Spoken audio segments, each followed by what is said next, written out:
الحمد لله وكفى وسلام على عباده الذين اصطفى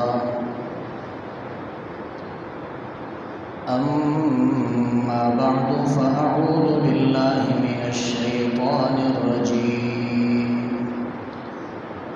بسم الله الرحمن الرحيم إن الذين كفروا وماتوا وهم كفار أولئك عليهم لعنة الله والملائكة والناس أجمعين۔ عزیزان محترم،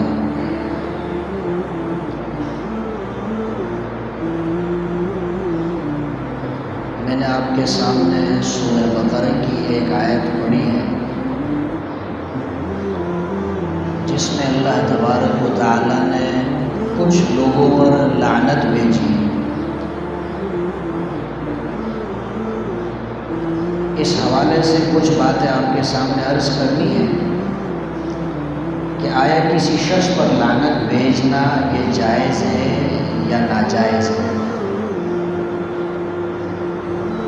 کن کن لوگوں پر لعنت بھیجنا جائز ہے اور کن کن لوگوں پر لعنت بھیجنا جائز نہیں؟ قرآن کریم کی جو آیت میں نے آپ کے سامنے پڑھی ہے اس میں اللہ تبارک و تعالی ارشاد فرماتے ہیں ان الذین کفروا وماتوا وهم کفار اولئک علیہم لعنۃ اللہ والملائکۃ والناس اجمعین۔ وہ لوگ جنہوں نے کفر کیا اور کفر کی حالت میں ان کی موت واقع ہوئی، کفر کیا اور کفر کی حالت میں ان کی موت واقع ہوئی، یہی وہ لوگ ہیں کہ ان پر اللہ کی بھی لعنت ہے، ان پر فرشتوں کی بھی لعنت ہے اور ان پر تمام لوگوں کی لعنت ہے۔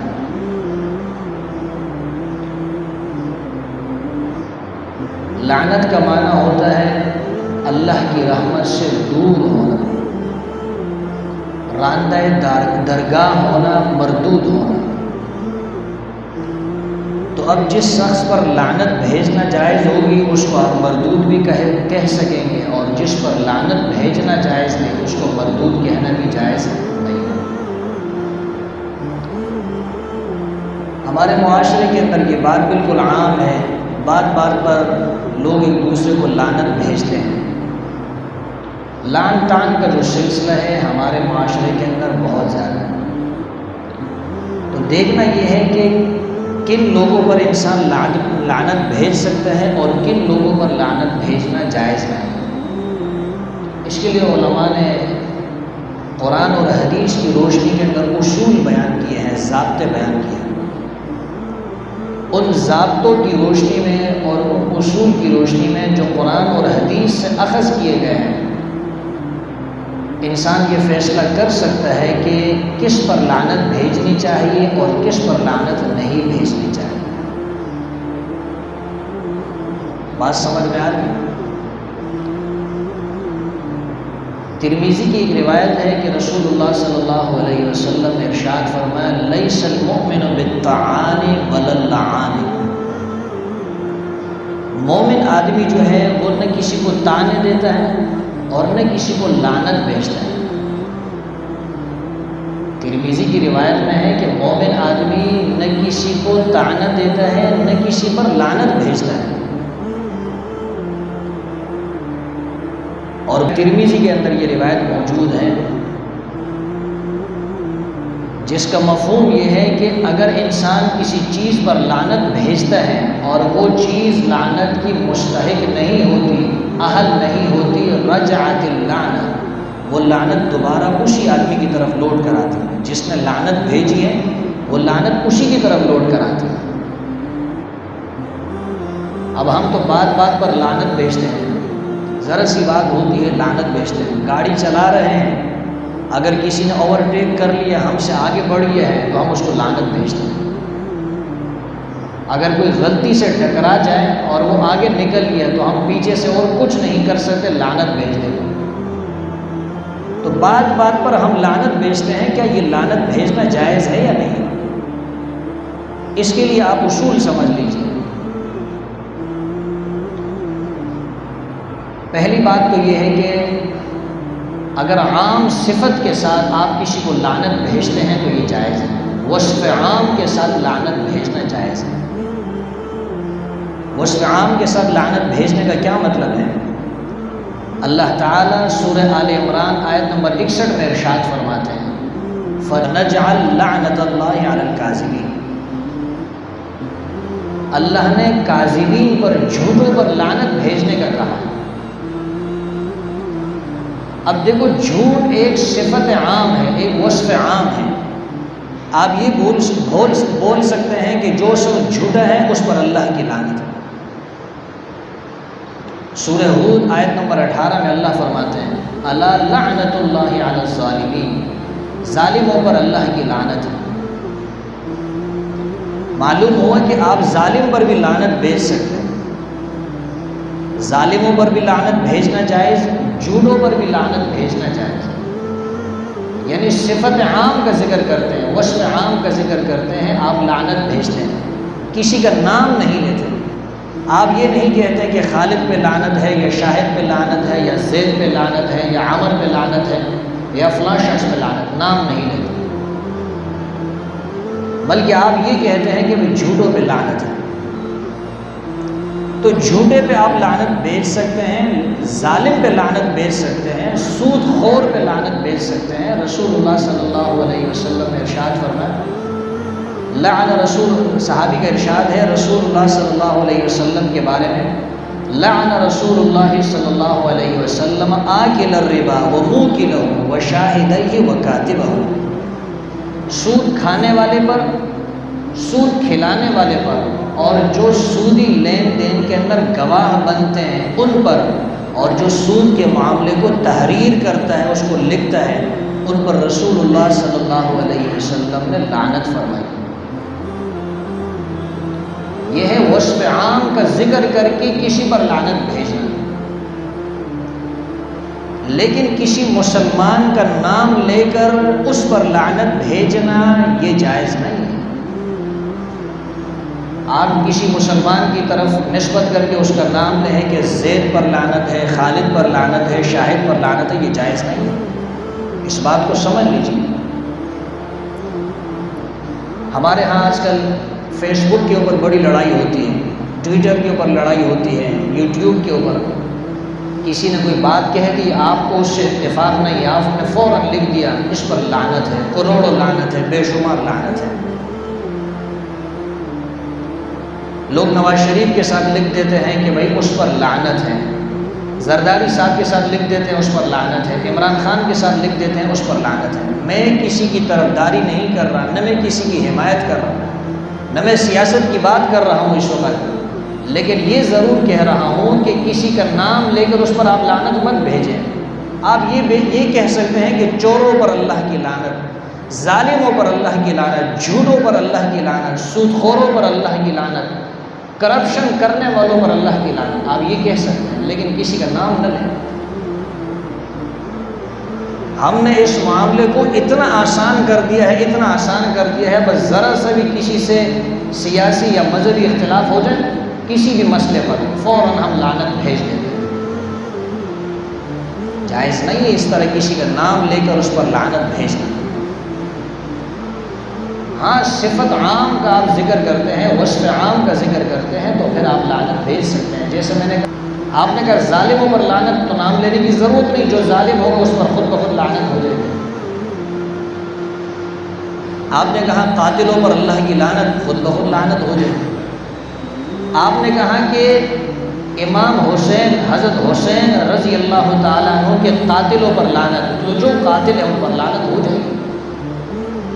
تو کسی کا نام لے کر اس پر لعنت کرنا یہ جائز نہیں، البتہ وصف عام کا، عام صفت کا ذکر کر کے آپ لعنت بھیج سکتے ہیں۔ جیسا میں نے قرآن کی 2 آیتیں آپ کے سامنے پڑھی ہیں، سورہ آل عمران کی آیت نمبر 61 اور سورہ ہود کی آیت نمبر 18۔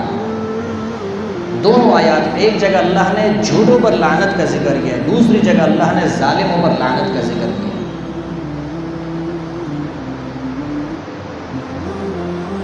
دوسری صورت یہ ہے کہ کوئی شخص کفر کی حالت میں زندگی گزار رہا ہے اور کفر کی حالت میں اس کی موت واقع ہو گئی، اور یقینی طور پہ قطعی طور پر یہ بات معلوم ہو جائے کہ کفر کی حالت میں اس کی موت آئی ہے، تو اس پر آپ لعنت بھیج سکتے ہیں۔ جیسے فرعون کا کفر کے اوپر مرنا یہ قرآن سے ثابت ہے، فرعون پر آپ لعنت بھیج سکتے ہیں۔ ابو لہب کا ذکر اللہ نے خود قرآن میں کیا ہے، کفر پر مرا ہے، اس پر آپ لعنت بھیج سکتے ہیں۔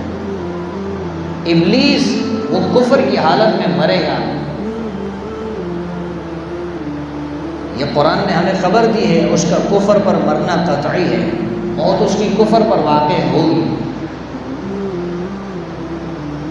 تو آپ ابلیس پر لعنت بھیج سکتے ہیں۔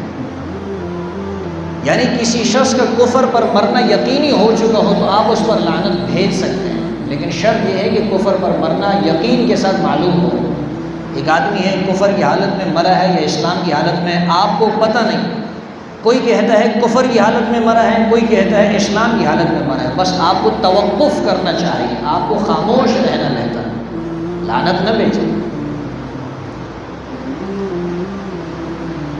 یہاں ایک سوال پیدا ہوتا ہے کہ اگر کسی معین شخص پر لعنت بھیجنا جائز نہیں ہے جب تک کہ کفر پر اس کا مرنا یقینی نہ ہو، تو بعض احادیث سے پتہ چلتا ہے کہ رسول اللہ صلی اللہ علیہ وسلم نے بعض لوگوں کے نام لے کر ان پر لعنت کی، فلاں پر لعنت ہو، فلاں پر لعنت ہو، فلاں پر لعنت ہو، حالانکہ ابھی تو وہ کفر پر مرے نہیں تھے، کفر کی حالت میں تھے لیکن کفر پر مرے ابھی نہیں تھے، جبکہ اللہ نے سورہ بقرہ کی آیت نمبر 161 میں یہ بتایا ہے کہ اس آدمی پر یقینی طور پر لعنت ہو سکتی ہے جس کا کفر کی حالت میں مرنا یقینی ہو، تو پھر اللہ کے رسول نے کیسے لعنت فرمائی؟ اللہ کے رسول نے تو نام لے کر لعنت فرمائی ہے، حالانکہ آپ یہ کہتے ہیں کہ نام لے کر لعنت نہیں بھیجنی چاہیے، وصف عام صفت ذکر کے لعنت بھیجنی چاہیے۔ تو جواب یہ ہے کہ رسول اللہ صلی اللہ علیہ وسلم کو اللہ نے وحی کے ذریعے بتلا دیا تھا کہ فلاں شخص کفر ہی پر مرے گا، فلاں شخص کفر پر مرے گا، اس لیے اللہ کے رسول نے اس پر لعنت فرمائی ہے، ان کے نام لے کر لعنت فرمائی ہے۔ میرے لیے آپ کے لیے جائز نہیں ہے کہ ہم کسی کا نام لے کر اس پر لعنت کریں۔ کوئی شخص مسلمان ہے، ہماری اس سے دشمنی ہے، چاہے وہ چور ہو، چاہے وہ قاتل ہو، چاہے وہ ظالم ہو، چاہے وہ کسی بھی قسم کے گناہ میں مبتلا ہو، ہمارے لیے جائز نہیں کہ اس کا نام لے کر اس پر لعنت بھیجیں،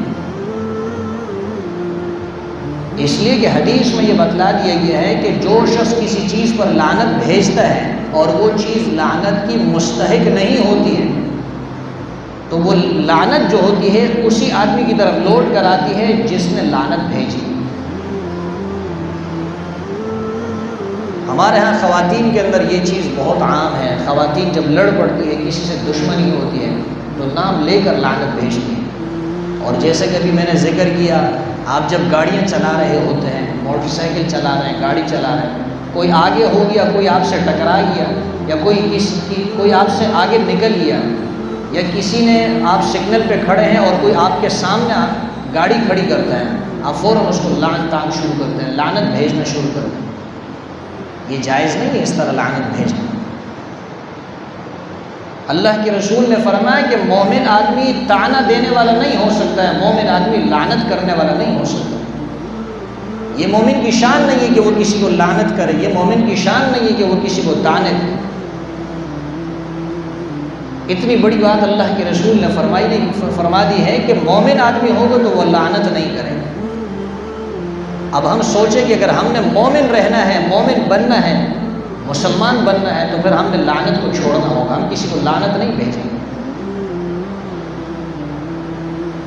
تو ایک صورت تو یہ ہے کہ کوئی شخص کافر ہے اور کفر کی حالت میں اس کا مرنا یقینی ہو چکا ہے، یقین سے یہ بات معلوم ہو چکی ہے کہ کفر کی حالت میں ہی وہ مرا ہے، اس پر لعنت بھیجی جا سکتی۔ وصف عام کے ساتھ آپ لعنت بھیج سکتے ہیں۔ وصف عام کا مطلب یہ آپ یوں کہتے ہیں کہ یہود پر اللہ کی لعنت ہو، جیسے حدیث میں آتا ہے اللہ کے رسول نے فرمایا لعن اللہ الیہود والنصارى اتخذوا قبور انبیائہم مسجدا یا مساجد، کہ اللہ کی لعنت ہو یہود اور نصارہ کے اوپر کہ انہوں نے اپنے انبیاء کی قبروں کو سجدہ گاہ بنا لیا ہے، مسجد بنا لیا ہے۔ اب یہاں آپ دیکھ لیجئے کہ اللہ کے رسول نے یہود اور نصارہ پر لعنت فرمائی، کسی یہودی کا نام نہیں لیا، کسی عیسائی کا نام نہیں لیا، بلکہ وصف عام کا ذکر کیا، عام صفت کا ذکر کیا، اور عام صفت کا ذکر کر کے اللہ کے رسول نے لعنت فرمائی۔ ایک حدیث میں آتا ہے اللہ کے رسول نے فرمایا وہ مرد جو عورتوں کی مشابہت اختیار کرتے ہیں ان پر اللہ کی لعنت ہو، اور فرمایا کہ وہ عورتیں جو مردوں کی مشابہت اختیار کرتی ہیں ان پر اللہ کی لعنت ہو۔ کوئی عورت ہو اور وہ مردوں جیسا لباس پہن لے، مردوں جیسے بال بنا لیں، مردوں جیسی وضع قطع اختیار کر لیں، تو مردوں کی مشابہت اختیار کرنے کی وجہ سے اس حدیث میں لعنت کی گئی۔ یا کوئی مرد ہے اور وہ عورتوں کا لباس اختیار کر لیں، زنانہ کپڑے پہن لیں، چوڑیاں پہن لیں، دوپٹہ سر پہ اوڑھ لیں، تو یہ عورتوں کی مشابہت ہے، اللہ کے رسول نے لعنت فرمائی۔ گودنے والی گدوانے والی عورتوں پر اللہ کے رسول نے لعنت فرمائی ہے۔ آپ نے دیکھا ہوگا کبھی ایسا ہوتا ہے کہ کچھ خواتین یہاں سوئی اٹھا کر یہاں نشان مارتی ہیں، نشان مارنے کے بعد جب اس میں سے خون نکلتا ہے تو اس پر سرما وغیرہ ڈال دیتی ہیں، وہ نیلگونی بن جاتی ہے، وہاں ایک ڈبہ سا بن جاتا ہے جب وہ زخم ٹھیک ہو جاتا ہے، اس سے منع فرمایا، اس پر لعنت کی گئی۔ تو پہلی بات تو یہ ہے کہ جو شخص کفر کی حالت میں مرا ہو اور یقین سے آپ کو معلوم ہے کہ کفر کی حالت میں مرا ہے، اس پر لعنت بھیجی جا سکتی ہے۔ نمبر 2، وصف عام کا، عام صفت کا ذکر کر کے لعنت بھیجنا جائز ہے۔ نمبر 3، کسی مسلمان کا نام لے کر، چاہے وہ فاسق ہو، چاہے وہ چور ہو، چاہے وہ ظالم ہو، چاہے وہ جھوٹا ہو، چاہے وہ سودخور ہو، اس کا نام لے کر اس پر لعنت بھیجنا جائز نہیں۔ میں نے عرض کی آپ کہہ سکتے ہیں کہ سودخوروں پر اللہ کی لعنت، جھوٹوں پر اللہ کی لعنت، ظالموں پر اللہ کی لعنت، قاتلوں پر اللہ کی لعنت، آپ بول سکتے ہیں، لیکن نام لے کر، کسی مسلمان کا نام لے کر اس مسلمان پر لعنت بھیجنا یہ جائز نہیں۔ اللہ کے رسول نے فرمایا لیس المؤمن بالطعان ولا اللعان، مومن آدمی نہ وہ طعنے دیتا ہے نہ وہ لعنت بھیجتا ہے۔ امید ہے کہ یہ بات آپ کو سمجھ میں آ گئی۔ اب آپ دیکھ لیجیے جو ہم فیس بک کے اوپر سارا دن لگے رہتے ہیں، یا یوٹیوب کے اوپر کسی کے اوپر ہم کمنٹس بھیجتے ہیں، یا ٹویٹر کے اوپر ہم لکھتے ہیں، تو ذرا سی بات پہ ہمیں جیسے ہی کسی کی بات سے اختلاف ہوتا ہے، ہمیں غصہ آتا ہے، ہم فوراً کیا لکھتے ہیں، اس پر لعنت بھیج دیتے ہیں۔ کوئی شخص ہے وہ رفع دین کرتا ہے، کوئی نہیں کرتا رفع دین، اب جو ہمارا مخالف ہے ہم فوراً اس پر لعنت بھیج دیتے ہیں۔ یہ لعنت بھیجنا جائز ہے۔ انسان ایسی حرکت کبھی نہ کر سے انسان کا اخلاق سے گھرا ہوا ہونا معلوم ہو جائے، یہ پتہ چلے کہ یہ اخلاق سے بہت ہی نیچے گرا ہوا آدمی ہے، ایسی حرکت کبھی انسان کو نہیں کرنی چاہیے۔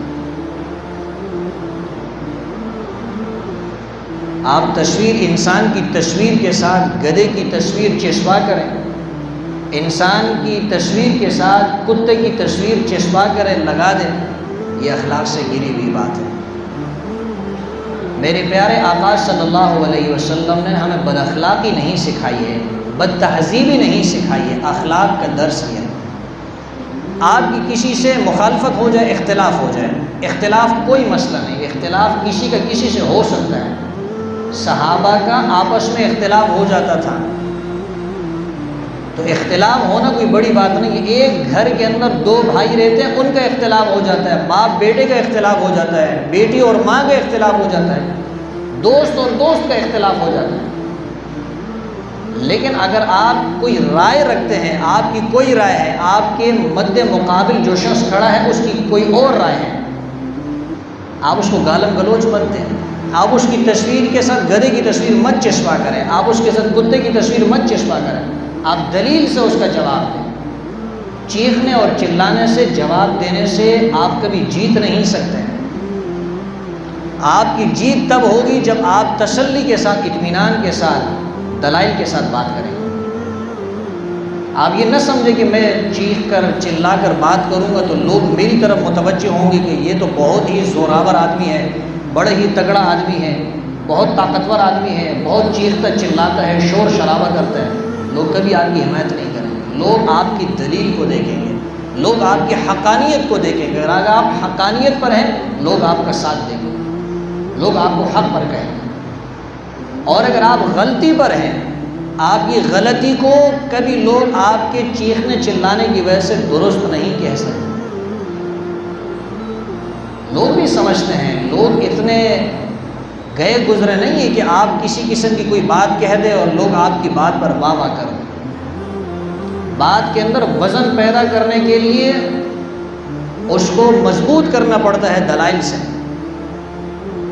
تو یہ موبائل جو ہے نا، یہ اس کا کتنا وزن ہوگا؟ 1 کلو بھی، آدھا کلو بھی اس کا وزن نہیں، بہت ہلکا ہے اٹھانے کے اندر۔ چھوٹا بچہ بھی موبائل کو اٹھا لیتا ہے، اتنا ہلکا ہے۔ لیکن قیامت کے دن جس آدمی نے موبائل کا استعمال غلط کیا ہوگا وہ اس کا وزن برداشت نہیں کر سکے۔ ناقابل برداشت وزن ہوگا اس موبائل کا جو آپ ہاتھ کے اندر اٹھا لیتے ہیں اور اس کے وزن کو اٹھانے میں کوئی تکلیف محسوس نہیں کرتے۔ لیکن قیامت کے دن اس کا وزن اتنا زیادہ ہو جائے گا اگر آپ نے اس کو غلط استعمال کیا ہے۔ آپ نے کسی کے خلاف اس کو استعمال کیا ہے اور غلط طریقے سے استعمال کیا، آپ نے جھوٹ بولا ہے، غلط خبر پھیلائی ہے، بغیر تحقیق کے بعد بتائی ہے، کسی حدیث کی تحقیق نہیں ہے اور آپ نے وہ حدیث آگے شیئر کر دی، آگے بھیج دی۔ اس پر آپ کی پکڑ ہو سکتی ہے، مواخذہ ہو سکتا ہے۔ آپ کو تحقیق کرنی چاہیے تھی پہلے حدیث کی، بعد میں آپ کو حدیث بھیجنی چاہیے تھی آگے۔ جب تک کسی حدیث کی تحقیق نہ ہو جائے کہ یہ حدیث صحیح ہے یا غلط ہے، ضعیف ہے یا صحیح ہے، اس وقت تک اس حدیث کو آگے نہ بھیجا کریں، اس کو آگے فارورڈ مت کیا کریں۔ جب تک آپ کو کسی خبر کی تصدیق نہ ہو جائے اس خبر کو آپ آگے مت پھیلایا کریں۔ میں جب کوئی خبر بھیجتا ہوں تو مجھے بھیجنے میں بہت تاخیر ہو جاتی ہے، دوسرے لوگ بہت اس کو شیئر کر چکے ہوتے ہیں، میں بہت بعد میں اس کو شیئر کرتا ہوں، اس لیے کہ اس کو سمجھنے میں وقت لگتا ہے کہ آیا واقعاتاً ایسا ہے کہ نہیں۔ آج رات کی بات آپ کو بتا دوں، 2-4 آدمیوں نے کہا کہ پھر جو ہے نا کیا سختی شروع ہو جائے گی اور یہ کیا ہے لاک ڈاؤن، یہ دوبارہ شروع کر رہے ہیں اور اس دفعہ زیادہ سختی کریں گے 15 دن کے لیے، 2 مہینے کے لیے۔ تو مجھے کافی ساتھیوں نے تصویریں بھیجی، اسٹیٹس وغیرہ بھیجے ہیں، لیکن میں نے آگے نہیں اس کو شیئر کیا۔ جب تحقیق اچھی طرح ہو گئی، میں نے اپنی آنکھوں سے دیکھ لیا کہ ہمارے یہاں راستے پر ناکہ لگ چکا ہے، ناکہ بندی ہو گئی ہے، تب جا کے آگے میں نے دوسرے دوستوں کو اطلاع کیا کہ اب سختی شروع ہو گئی۔ انسان کے جھوٹا ہونے کے لیے اتنی بات کافی ہے کہ وہ ہر سنی سنائی بات کو آگے نقل کر دے، ہر سنی سنائی بات کو آگے تحقیق کے بغیر نقل نہیں کرنا چاہیے۔ بعض اوقات اس کا بہت نقصان ہوتا ہے، بہت فتنہ پھیل جاتا ہے، اس کی وجہ سے بڑی لڑائی ہوتی ہے اس کی۔ آپ پہلے بات کی خوب تحقیق کریں، جب آپ کو یقینی طور پر معلوم ہو جائے کہ یہ خبر سچی ہے پھر آپ اس کو آگے پھیلائیں۔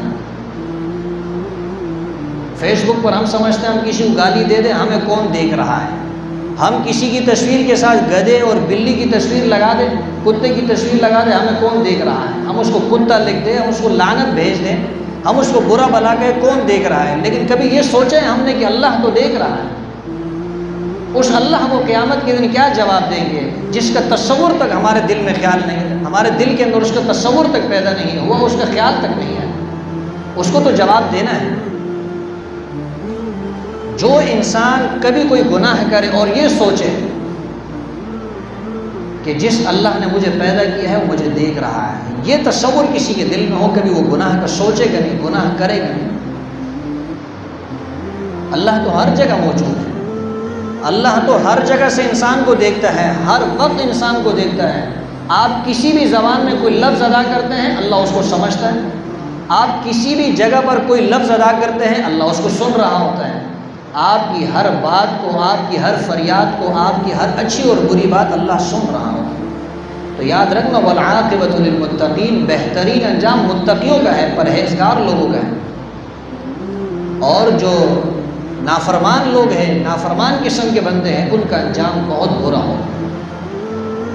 تو اگر کسی انسان کو برے انجام سے بچنا ہے، کسی انسان کو برائی سے بچنا ہے، برے انجام سے بچنا ہے، اس کو چاہیے کہ وہ موبائل کا استعمال صحیح طریقے سے کریں، اپنی زبان کو صحیح طریقے سے استعمال کریں، بلا وجہ کسی پر لعنت نہ بھیجیں۔